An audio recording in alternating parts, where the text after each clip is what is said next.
Welcome to Popternative, where we dive into topical discussions from the worlds of pop culture, social media, and sports. Here is your host, Peter Remoliotis, aka PD Beats. Hello and welcome to the Popternative Podcast, the podcast and talk show where we have digital discussions, the worlds of TV, film, pop culture, news, music, lifestyle, everything really depending on the guest. We talk about it all. As always, I'm your host, Peter Remoliotis.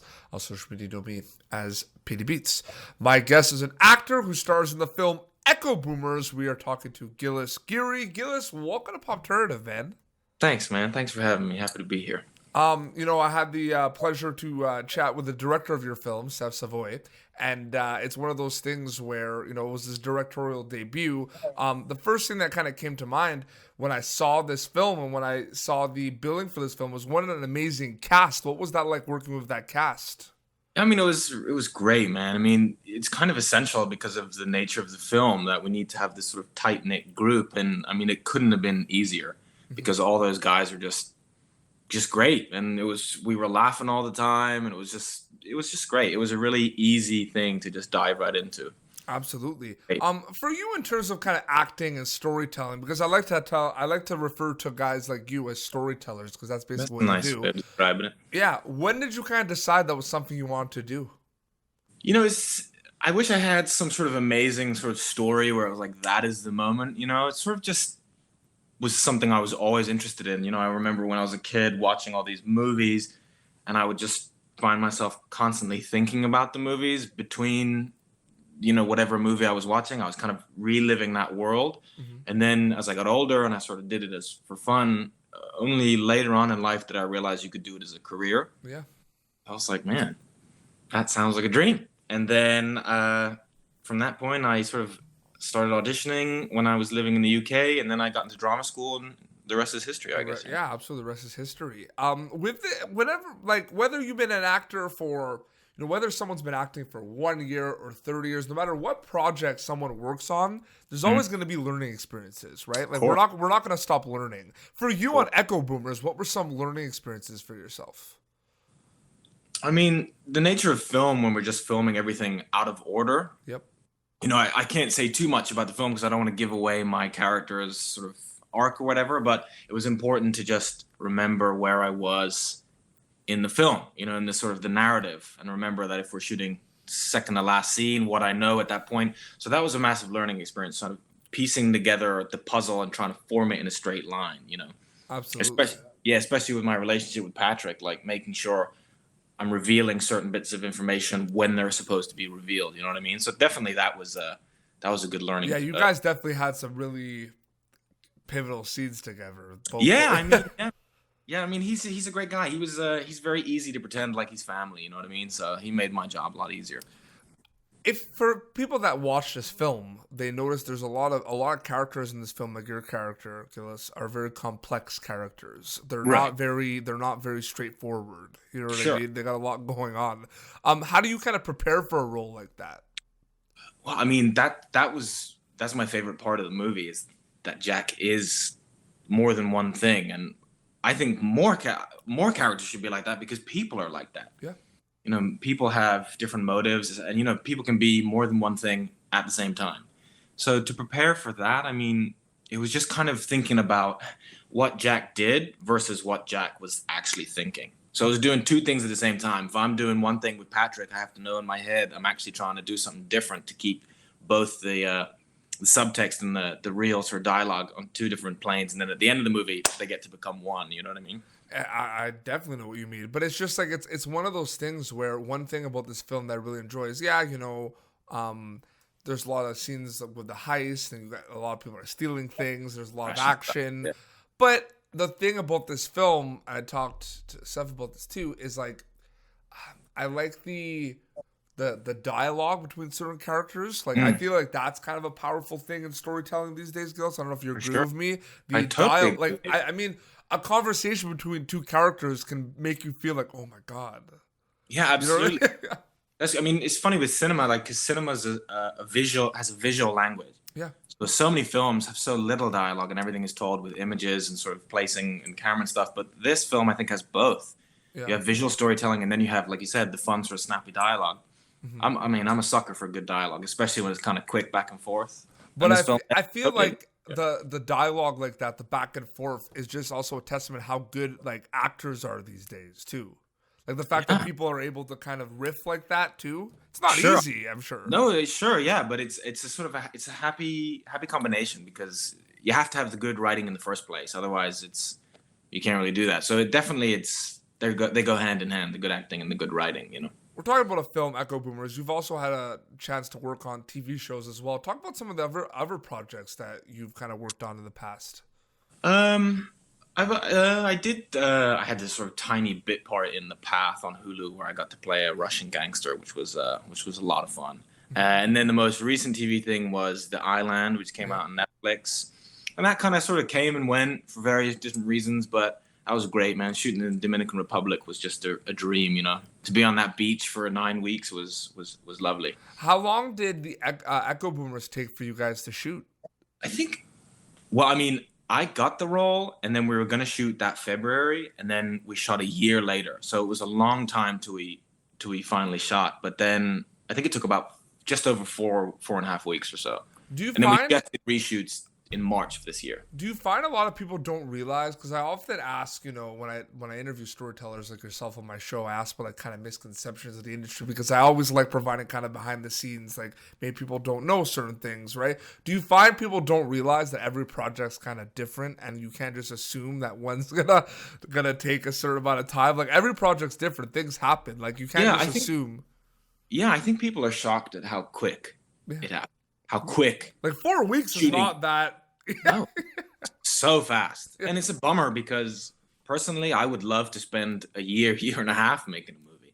Yeah. The longer, the better. But, things are really fast. Mm-hmm. And in Echo Boomers especially, we were zooming through it, which kind of maybe helped with the sort of frantic energy of the movie. What was that like working with a director where it was his directorial debut?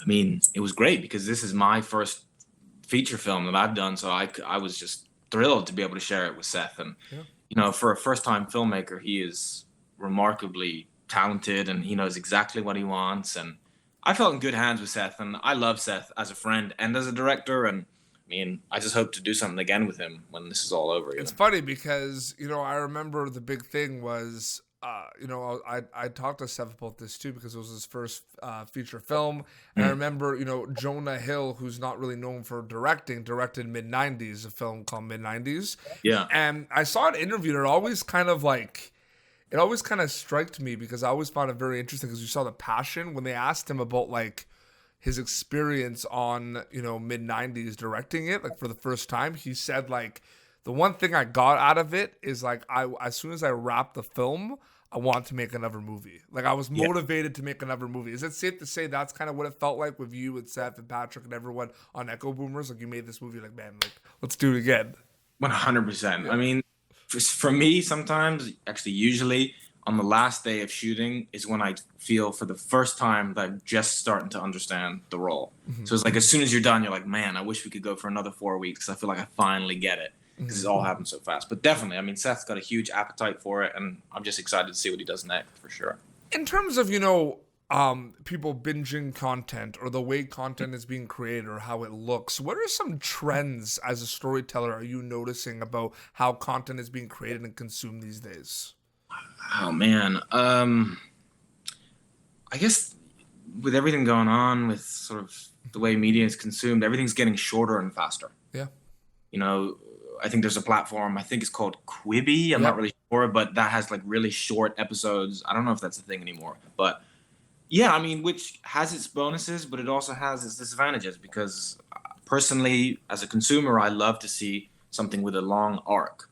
Like a great TV show that has a long sort of sweeping arc that you can really get caught up in. Mm-hmm. But yeah, things are getting faster. But what I think is great about Echo Boomers is that it has that fast pace, but it also has a sort of an arc that goes from start to finish, which you can feel that you've made a journey from start to end. It's not just too fast the whole time. Absolutely. Like, so it came out on Friday. Yeah, yesterday. Yeah. Yesterday, yeah, exactly. I mean, was it kind of like the calm before the storm for you and the cast and crew, like a couple of days before it came out? Like that's kind of that. I always feel like the 2-3 day like time frame window before a project gets released is always an interesting time because you're kind of like figuring out like what's the reception gonna be like, you know, what's gonna happen, right? Like that must be an exciting or sometimes difficult time too, right? Yeah, I mean, yeah, I just remember yesterday I kept sort of waiting for something to happen. And it didn't, which is fine because it's not supposed to. But sometimes it can feel like this big buildup and then sort of just goes out to the silence. But everyone's processing it and watching it the way they're going to watch it. But also the thing, my job is really when I film it. Yeah. So for me, once it's finished, it's kind of finished. You know, you feel kind of far away from it once it comes out. I'm really interested to see if they're even going to make kind of studies about this because I found like over, you know, the pandemic when everyone was in quarantine and watching a lot of shows, there are some shows that became like the biggest shows of all time. And I'm wondering if that would have been the case if it wasn't quarantined. You know what I mean? Like I'm wondering, it depends. Like Outer Banks on Netflix, I have never seen a show explode and get so big so quick in my life. Right.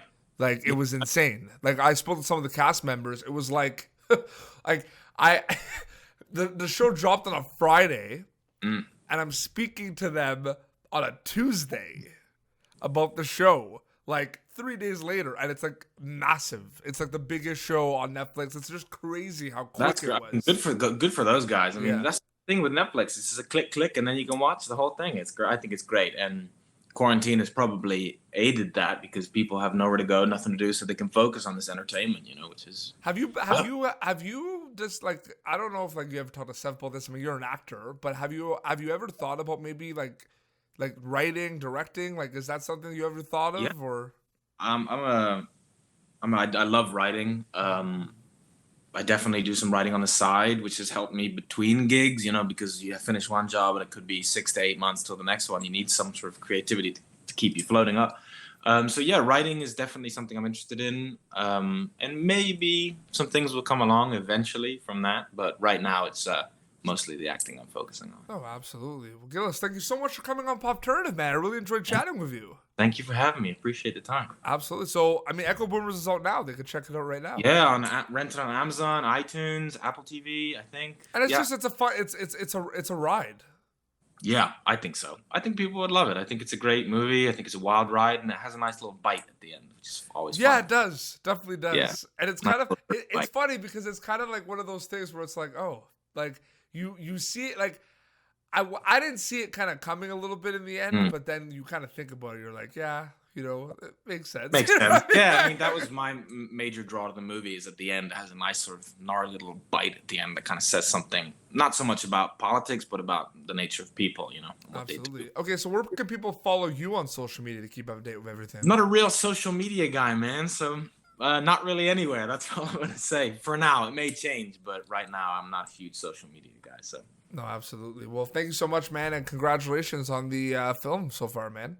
Thanks, brother, man. Appreciate the time. Yeah, absolutely. Well, this has been Popternative, youtube.com/Popternative. For previous episodes, you can catch Gilles Geary in Echo Boomers, which is out now. And until next time, this is Gilles Geary and PD Beats signing off.